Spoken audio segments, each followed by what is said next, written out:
Hey guys, good evening, नमस्कार, सुसंध्या। कैसे हैं आप सब लोग। तो लॉ रिवीजन के स्केड्यूल में एक बार फिर से आप लोगों का बहुत बहुत स्वागत है।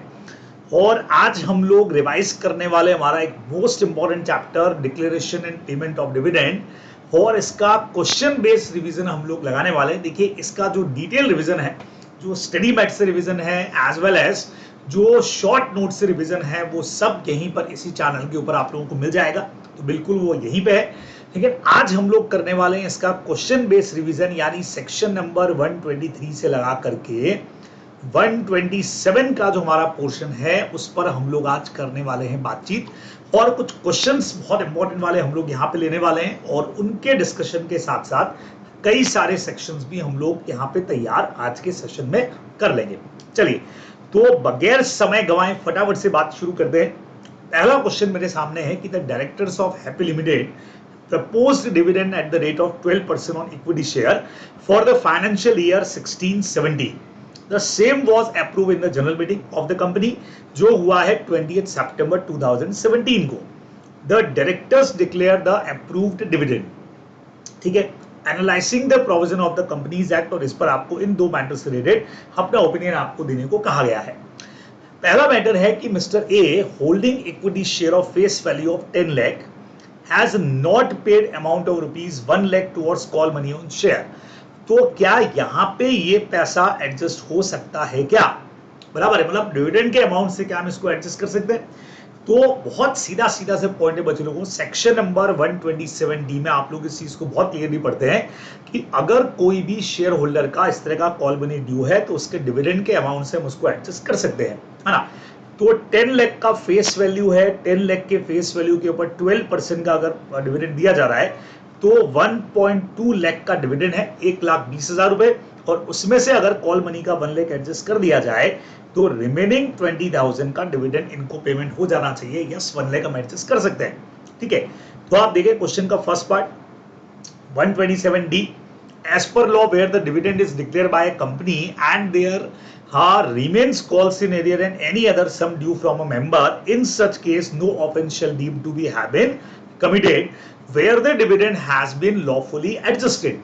तो 127 में हमने पढ़ा है पेनल्टी का कि अगर कंपनी टाइमली डिविडेंड का पेमेंट नहीं करती, लेकिन इसके प्रोविजो में हमने वो एक्सेप्शंस पढ़े हैं जहां पे डिविडेंड पेमेंट नहीं भी किया या एडजस्ट हो गया तो कंपनी का अगेंस्ट पे केस नहीं होगा। बराबर, तो यहाँ पे हमने पूरा प्रोविजन समझा दिया कि भाई 10 लाख हैं, उस पे 1.20 लाख का डिविडेंड बनता है, इसमें से 1 लाख कॉल के एडजस्ट हो गए और रिमेनिंग 20,000 उनको पे हो जाएगा। ये हम लोग को ध्यान में रखना चाहिए। क्लियर, बहुत सीधा से पॉइंट है। अब इसका सेकंड पार्ट देखिए। Mister N was the holder of 1000 equity share on 31 March 2017, but उन्होंने अपने शेयर ट्रांसफर कर दिए मिस्टर आर को, जिनका नाम रजिस्टर में आ गया है 20 मई को ही, है ना। अब अगर अपन देखें यहां से तो डिविडेंड डिक्लेयर हुआ है 20 सितंबर को, 20 सितंबर को हुआ, तो उससे पहले तो शेयर ट्रांसफर हो चुके हैं। तो who will be entitled to get the dividend? जिस पर्सन का नाम कंपनी के मेंबरशिप रजिस्टर में है वो यहाँ पे is entitled to get the dividend amount. तो एन ने अपने शेयर मार्च 17 को ही ट्रांसफर कर दिए हैं, है ना। अच्छा, होल्डर है, मतलब सॉरी 17 के वक्त वो होल्डर है, but she has transferred the shares on mister R. तो 20 मई को आर के नाम पे ट्रांसफर हो गए जनरल मीटिंग से पहले पहले, तो R is eligible to get the dividend. क्या कहते हैं, आइए चेक कर दे। According to section 123(5), dividend shall be payable only to a registered share holder, जैसा अभी आपको मैंने कहा, या फिर उसके ऑर्डर से या उसके बैंकर को।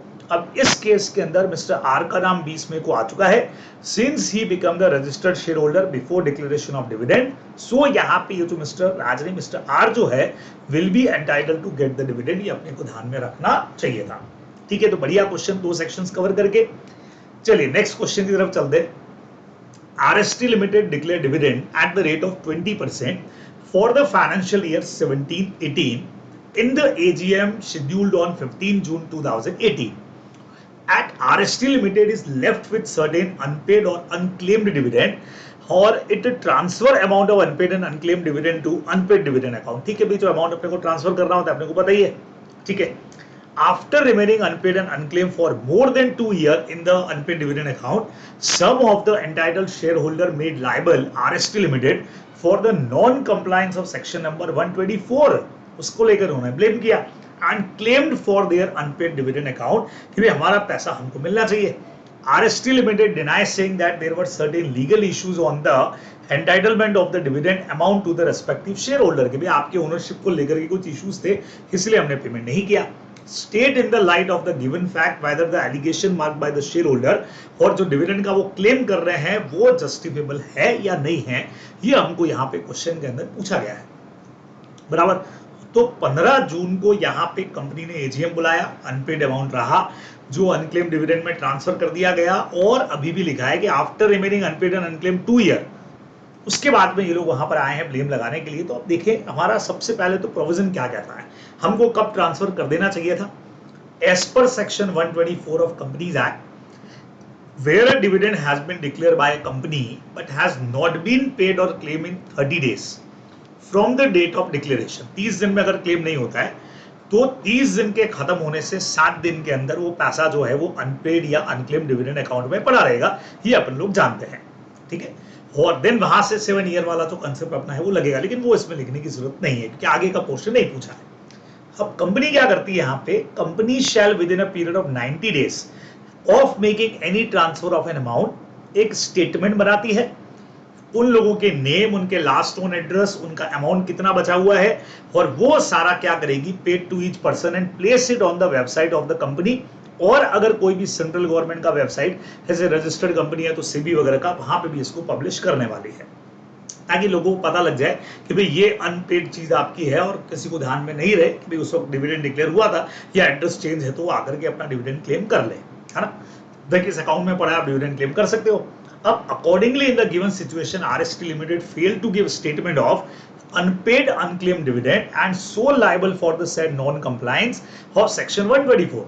अब कई बार हमको क्वेश्चन देख के लग सकता है नॉन कंप्लायंस कहाँ है, यहाँ के बोला तो है ही नहीं कि उन्होंने 90 डेज में बनाया कि नहीं बनाया, तो एक प्रिजम्पशन लेके चल रहे हैं जो ब्लेम लगाया है कि भाई इन्होंने इसकी कंप्लायंस पूरी नहीं की है. तो 124 की कंप्लायंस के अंदर डिपॉजिट करना था, उसके बारे में इंफॉर्मेशन तो है नहीं, तो इसका मतलब उन्होंने 90 डेज के अंदर ये इंफॉर्मेशन नहीं दिया रहेगा, वो अपने को लिखना है.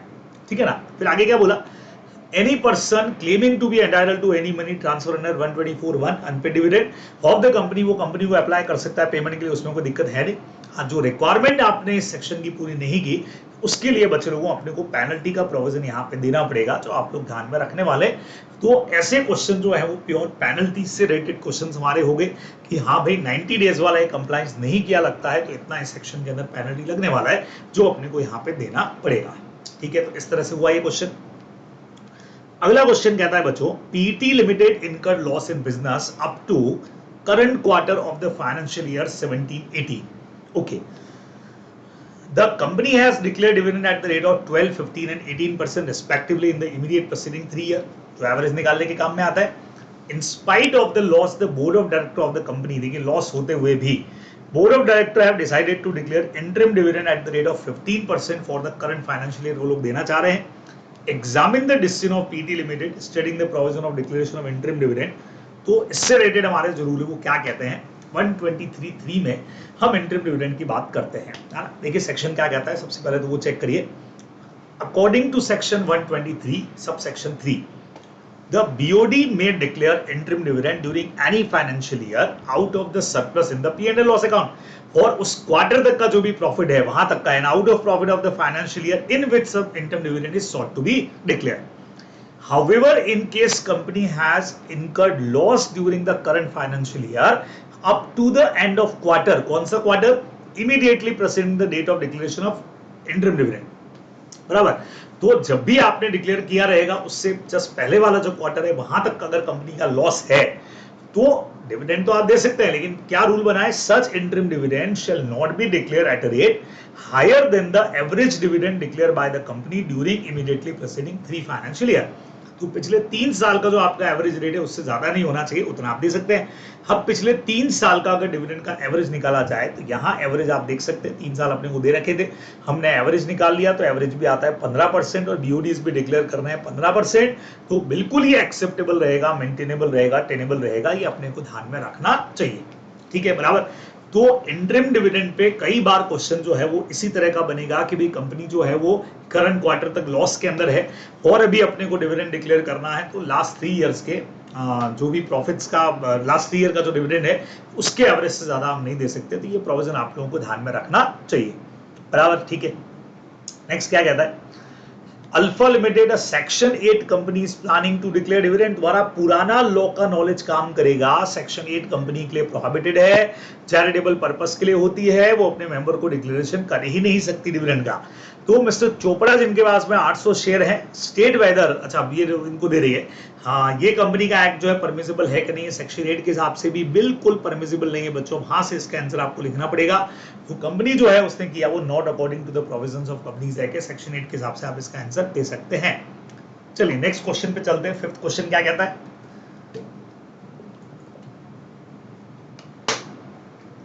YZ Limited is a manufacturing company and has proposed a dividend at the rate of 10% for the ending year 17-18 out of the current year profits. बढ़िया। The company has earned a profit of 910 crore during the year 17-18। 910 crore रुपया company ने 17-18 के अंदर बनाया है। YZ Limited does not intend to transfer any amount to the general reserve। बहुत popular question है, out of the current year profit can company do it? So देखिए बहुत सीधा सा है। अब पुराने कंपनीज एक्ट में मेंबर्स को डिविडेंड डिक्लेयर करने से पहले रिजर्व में ट्रांसफर करना कंपलसरी था, लेकिन नया कंपनीज एक्ट कहता है कि ये कंपनी का इंटरनल पॉलिसी पे डिपेंड करेगा। This is not mandatory provision. अगर चाहे तो रिजर्व में ट्रांसफर कर दें, चाहे तो डिविडेंड डिक्लेयर कर दें, चाहे तो पार्टली रिजर्व में डालें, पार्टली डिविडेंड डिक्लेयर करें, कंपनी जैसा चाहे कर सकती है। तो 123 का सीधा सीधा प्रोविजन है बच्चों लोगों। कंपनी में before declaration in any financial year चाहे तो ट्रांसफर कर सकती है, मे ट्रांसफर वर्ड लिखा हुआ है, तो किसी तरह का मैंडेटरी नहीं है और परसेंटेज भी मैंडेटरी नहीं है, जैसा कंपनी चाहे करे।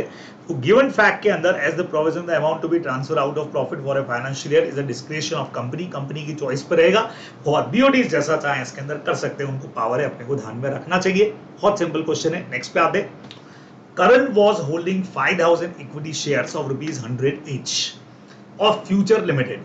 अब फाइनल कॉल बच्चों सेम क्वेश्चन आ चुका है, देखिए रिपीटेड क्वेश्चन हो गया। हाँ फाइनल कॉल जो है वो 10 रुपीज पर शेयर का नॉट पेड टू करण, और फ्यूचर लिमिटेड 10% का डिविडेंड डिक्लेयर करती है। तो बच्चों आप क्या लगता है आप लोगों को कितना कितना अमाउंट बैठता है भाई इसका, देखें तो 10% से डिविडेंड डिक्लेयर किया है, इसके पास में 5 लाख के शेयर हैं, 10% के हिसाब से 50,000 रुपए का तो बनता है डिविडेंड, और फाइनल कॉल भी 5000 शेयर पे 10 रुपया है, तो 50,000 रुपया ही कॉल का पैसा भी बनता है। अगर एडजस्ट कर लिया जाए तो जीरो अमाउंट जो है वो मिलेगा, डिविडेंड का पूरा एडजस्ट हो जाएगा। अभी अपन बात कर चुके थे, एडजस्ट कर सकते हो 127 के हिसाब से। तो यहाँ पे अनपेड कॉल मनी 50,000 जो है वो पूरे डिविडेंड से एडजस्ट हो जाएगी, इसलिए कोई भी अमाउंट नहीं मिलेगा और कोई वॉल्यूशन भी नहीं माना जाएगा ये कि आपने डिविडेंड नहीं दिया। हम एडजस्ट कर सकते हैं लीगली, अभी ऊपर पढ़ चुके हैं अपन, अपने को ध्यान में रखना है। चलिए नेक्स्ट क्वेश्चन कहता है TAD limited incurred loss in the business up to current year. बच्चों सेम क्वेश्चन रिपीट हुआ है, तो अभी ऊपर जो अपने क्वेश्चन पढ़ा सेम एग्जाम के अंदर क्वेश्चन आया। तो यस 15% वाला जो है वो एक्सेप्टेबल है, टेनेबल है, मेंटेनेबल है, रिपीटेड क्वेश्चन है, तो आप आराम से इसको कर सकते हैं। नेक्स्ट पे आते, PQL Limited declared and paid 10% dividend in time to all its equity shareholder except Mr. Kumar. Kumar को नहीं दिया भाई, 500 शेयर है, who had mandated the company to directly deposit the dividend in his bank account। इन्होंने कहा था भाई मेरे बैंक अकाउंट में पैसा जमा कर देना। Company accordingly remitted the dividend, company ने भेजा, लेकिन बैंक ने रिटर्न कर दिया because there is a difference in the account number of the pay in the bank record. Account number उसमें रॉन्ग थे। कंपनी ने इस चीज को कुमार को इन्फॉर्म नहीं किया, यहीं पे कंपनी फंसी। आप जानते हो कंपनी का पहला ड्यूटी बनता है कि आपको शेयर होल्डर के डायरेक्शंस को फॉलो करना है, और अगर फॉलो करते हुए पता लगता है कि डिविडेंड नहीं डिपॉजिट होगा, तो जो भी डिस्क्रिपेंसी रहा उसका इंफॉर्मेशन आप उसको दो शेयर होल्डर को, ताकि वो उसके हिसाब से काम करे। लेकिन आपने गलती ये किया कि उसको इन्फॉर्म नहीं किया, so company will be responsible, अपने को ध्यान में रखना है। तो देखिए बहुत सीधा सा है 127 में, but has not been paid 30 days के अंदर डेट ऑफ डिक्लेरेशन, तो सीधा सीधा सा हमारा जो प्रोविजन का पेनल्टी वो इसके अंदर लगने वाला है, क्योंकि माना यही जाएगा कि आपने यहाँ पे डिविडेंड का पेमेंट नहीं किया। तो 127 की जो पेनल्टी है बच्चे लोगों, वो पेनल्टी जिसमें अपना इम्प्रिजनमेंट तो है 18% पर एनम रेट इंटरेस्ट के साथ में जो पेमेंट करना पड़ेगा वो इसके अंदर आएगा, ठीक है। अच्छा, फिर बोला है no offence under this section shall deem to be have been committed where a share holder has given direction to the company regarding the payment of dividend. और अगर आपने उसके direction can not be complied अगर होते तो inform कर दिया हो, इन्फॉर्मेशन जरूरी थी। इन दिस क्वेश्चन कंपनी ने उसको कम्युनिकेट नहीं किया नॉन कंप्लायंस के लिए, सो यहां 127 का पेनल्टी लगने वाला है। मेरा सजेशन आपको रहेगा 127 का पेनल्टी, तो क्योंकि सेक्शन का ही पार्ट है तो जरूर पढ़ के जाइए, एग्जाम के हिसाब से मोस्ट इंपॉर्टेंट पार्ट ये काम आ जाता है, ये आप लोग को ध्यान में रखना चाहिए। चलिए नेक्स्ट पे चलते। MNP Limited has a paid up share capital of 10 crore and free reserve of 50 crore as on 31st March 2019. Company made a loss of 50 lakh, free reserve है, कैपिटल 10 करोड़ का, 50 करोड़ का ये हो गया। तो कंपनी ने 40 लाख का लॉस किया after providing depreciation for the year ended 31 March 2019। As a result the company was not in position to declare any dividend for the said year out of profit. ठीक है भाई, इस पोजीशन में है ही नहीं करंट ईयर के profit में से देना क्योंकि लॉस हुआ है। हाउएवर बोर्ड चाहता है कि बोर्ड 20% की रेट से डिविडेंड डिक्लेयर करे फ्री रिजर्व में से, और एवरेज रेट जो लास्ट 3 ईयर का है वो क्वेश्चन में आपको दे दिया 25%। बचे लोगों 3 कंडीशंस अपने को क्या लगता है फॉलो करनी पड़ेगी। Referring to the provision of the companies act आपको बताना है डिक्लेरेशन वैलिड है या नहीं है। 123(1) अगर इनएडिक्वेसी ऑफ प्रॉफिट है, एब्सेंस ऑफ प्रॉफिट है तो भी डिविडेंड डिक्लेयर हो सकता है, बराबर। एक्यूमुलेटेड प्रॉफिट या फ्री रिजर्व में से हम ले सकते हैं, लेकिन उसके लिए कुछ कंडीशंस फॉलो करनी पड़ेंगी जो आप लोगों ने पढ़ी हुई है मेरे साथ में। कंडीशन नंबर पहला, लास्ट 3 ईयर के जो डिविडेंड रेट है उससे ज्यादा डिविडेंड नहीं होना चाहिए। तो लास्ट 3 ईयर का 25% है और ये लोग 20% ही डिक्लेयर कर रहे हैं, तो पहला कंडीशन तो यहाँ फुलफिल हमारा होता दिखता है। अब second condition, the total amount to be drawn from free reserve shall not exceed 1/10 of its paid up share capital in free reserve as per the latest audited financial statement। जितना amount आप withdraw करोगे, तो अब यहां पे देखिएगा withdraw कितना है।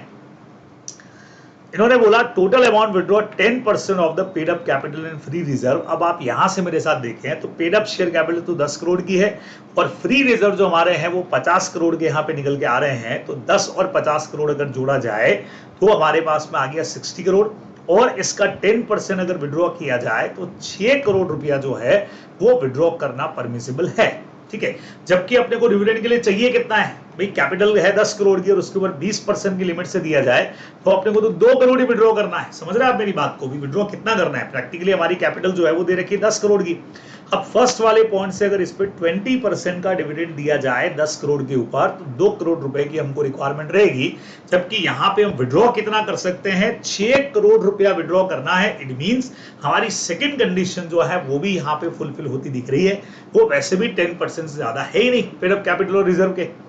ठीक है, अच्छा ये जरूर अपने को पता है कि इसमें से लॉसेस पहले अपने को एडजस्ट करने पड़ेंगे, वो अपने को पता है करंट ईयर के लॉसेस, तो वो भी एडजस्ट करते हैं तो भी हमको दिक्कत होने वाली नहीं है। 6 करोड़ का अमाउंट है, अगर हमने 50 लाख का लॉस एडजस्ट भी कर दिया तो हमको 40 लाख का लॉस तो भी हमको फर्क पड़ने वाला नहीं है। अपने लिए 2 करोड़ देना बिल्कुल परमिसिबल रहेगा, तो ये कंडीशन भी हमारी पूरी होती दिख रही है। अब नेक्स्ट कंडीशन, विड्रॉल के बाद जो बैलेंस बचेगा वो 15% ऑफ पेड अप कैपिटल से कम नहीं होना चाहिए, है ना। तो after such withdrawal from reserve जो रेजिडुअल रिजर्व पीछे रहेगा वो 15% ऑफ पेड अप कैपिटल से नीचे नहीं जाना चाहिए, अपने को पता है। मतलब ये कि अगर हम 50 करोड़ रुपए मान लीजिए हमारा यहाँ पे दे रखा है फ्री रिजर्व, है ना, फ्री रिजर्व बोला है 50 करोड़ का, उसमें से अगर हमने 2 करोड़ का डिविडेंड डिक्लेयर कर दिया, बच्चों 2 करोड़ कहां से आया, ये अभी अभी ऊपर अपन ने पढ़ा कि 10 करोड़ की कैपिटल पे अगर 20% दिया जाए तो 2 करोड़ होगा। तो अगर वो निकाल लिया जाए तो बट ऑब्वियस है हमारे पास 48 करोड़ का बैलेंस एक्चुअल के अंदर बचने वाला है। और हम क्या कह रहे हैं यहाँ पे कि भाई आपका जो रिजर्व है वो पेड अप कैपिटल के 15% से नीचे नहीं जाना चाहिए, है ना। तो पेड अप कैपिटल आपकी 10 करोड़ की है, उसका 15% करें तो 1.5 करोड़ से नीचे नहीं जाना चाहिए। जबकि अगर हम 2 करोड़ का डिविडेंड देते तो हमारा तो बैलेंस ही 48 करोड़ का है। इस क्वेश्चन की खासियत क्या, इसमें फ्री रिजर्व हमारे पास बहुत पड़े, भरपूर फ्री रिजर्व हमारे पास पड़े 50 करोड़ के, कैपिटल बहुत कम है लेकिन रिजर्व हमारे पास बहुत ज्यादा है। तो अगर हम मान लो 2 करोड़ दे भी दे तो बैलेंस में 48 करोड़ बचेंगे, 48 करोड़। जबकि एक्चुअल में रूल के हिसाब से इतना भी बच गया तो हमारा काम हो जाएगा, और इतना कितना 10 करोड़ का 15% 1.5 करोड़ भी अगर बैलेंस बच जाता है तो हमारा काम यहाँ पे हो जाएगा। तो बट ऑब्वियस है कि ये भी थर्ड कंडीशन भी हमारी पूरी होती है। इस वजह से कंपनी यहाँ पे डिविडेंड 20% की रेट से 20% की रेट से दे सकती है, ये आप लोग को एकदम ध्यान में रखना चाहिए। बराबर से क्लियर, कोई टेंशन नहीं, एकदम इजीली हो जाएगा। चलिए जी नेक्स्ट पे चलते हैं। PQ Limited declared and paid 10% dividend to all its shareholder except Mr. Kumar, holding 500 equity share, who instructed the company to deposit the dividend amount directly in his bank account.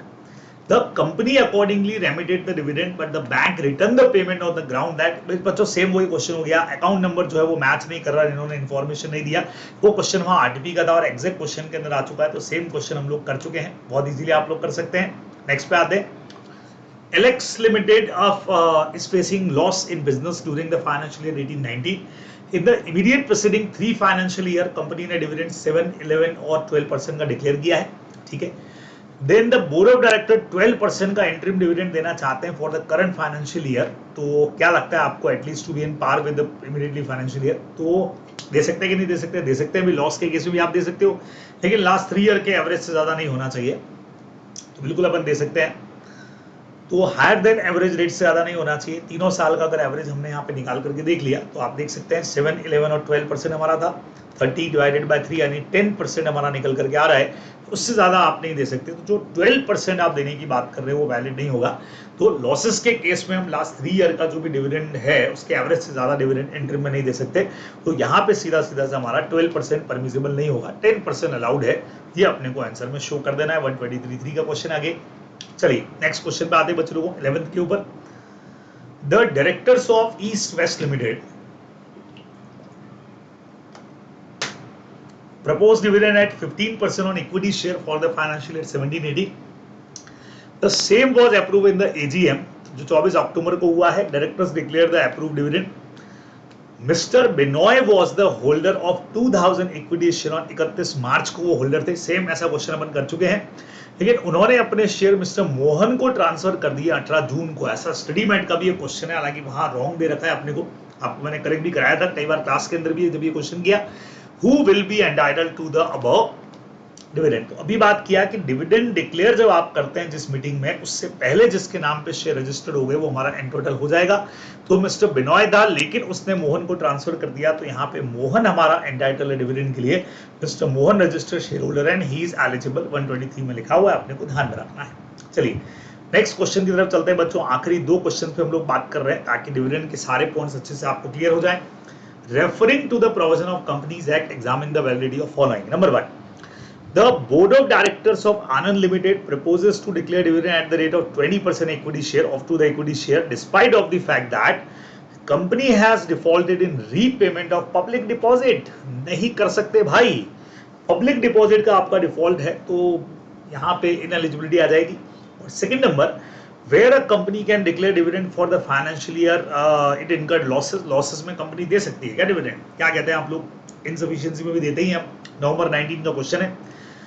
तो 123(6) के अंदर specially बोला है कि अगर company ने section 73, 74 वही अपना डिपॉजिट के प्रोविजन फॉलो नहीं किए तो shall not so long as failure continue declare any dividend। तो गिवन केस के अंदर जब तक आप डिफॉल्ट को क्लियर नहीं करोगे आप पेमेंट नहीं कर सकते, ठीक है ना। Hence according to the above declaration of dividend is not valid। पहले आप अपना जो डिफॉल्ट है उसको ठीक करिए, उसके बाद ही इश्यू कर पाओगे, मतलब दे पाओगे। नेक्स्ट पार्ट कहता है इनएडिक्वेसी और एब्सेंस के अंदर भी may declare dividend out of the previous profit अपन दे सकते हैं, ठीक है, जो आपने फ्री रिजर्व में ट्रांसफर किए होंगे, लेकिन उसके लिए जो हमारी कंडीशंस दे के रखी हुई है, such declaration dividend shall be subject to, देखिए ये इंटरम डिविडेंड का क्वेश्चन नहीं है, ये जनरल जो 3 कंडीशन अभी अपन ने पढ़ी थी, एवरेज वाली, 15% बैलेंस वाली, विड्रॉ वाली, वो अपने को यहाँ पे ध्यान में रखनी है। वो कंडीशंस आप यहाँ पे चाहें तो लिख सकते हैं, तीनों कंडीशंस, ये अपने को ध्यान रखना है। चलिए आखिरी क्वेश्चन पे पहुंचते हैं। ASR Limited declared dividend at its annual general meeting on 31st December 2020. The dividend warrant to Mr. A, a shareholder, was posted on 22nd of January को उनको पोस्ट हुआ है, ठीक है।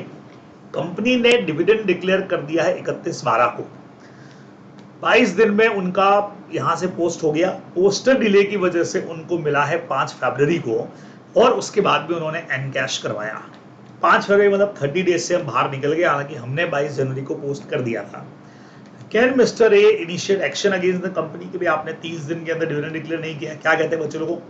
तो सबसे पहले तो हमने 127 का प्रोविजन लिखा कि भाई 30 days from the date of declaration दे देना चाहिए, और in case dividend is paid by issuing dividend warrant, such warrant must be posted at the registered address within the prescribed timing. एक बार अगर पोस्ट हो गया टाइमली 30 दिन के अंदर, तो इममटीरियल है कि 30 डेज में उसको मिले या नहीं मिले, अपना इंडियन कॉन्ट्रैक्ट का पुराना प्रोविजन पोस्ट करते ही हमारी लायबिलिटी खत्म। तो इस क्वेश्चन में भी कंपनी ने पोस्ट कर दिया है 30 दिन के अंदर अंदर ही, भले ही मिला 5 फरवरी को है, hence a cannot initiate action against the company for failure to distribute within 30 days. ये अपने को ध्यान में रखना चाहिए। तो ये हमारे सारे क्वेश्चंस का पोर्शन है बच्चे लोगों, जो यहाँ पे हमने डिस्कस कर लिया कि क्या क्या इंपॉर्टेंट क्वेश्चन यहाँ पे बन सकते हैं। प्रीवियस ईयर के कुछ आए हुए क्वेश्चन और इसी टाइप के क्वेश्चन आप लोगों से पूछे जाते हैं। तो ये छोटा सा हमारा एक रिविजन था डिविडेंड वाले चैप्टर के ऊपर। जल्दी आप लोगों से मुलाकात फिर से होगी। हमारा जो अगला चैप्टर है अकाउंट्स ऑफ कंपनीज, उसके क्वेश्चन बेस्ड रिवीजन को लेकर के, तब तक तैयारी करते रहिए। All the best.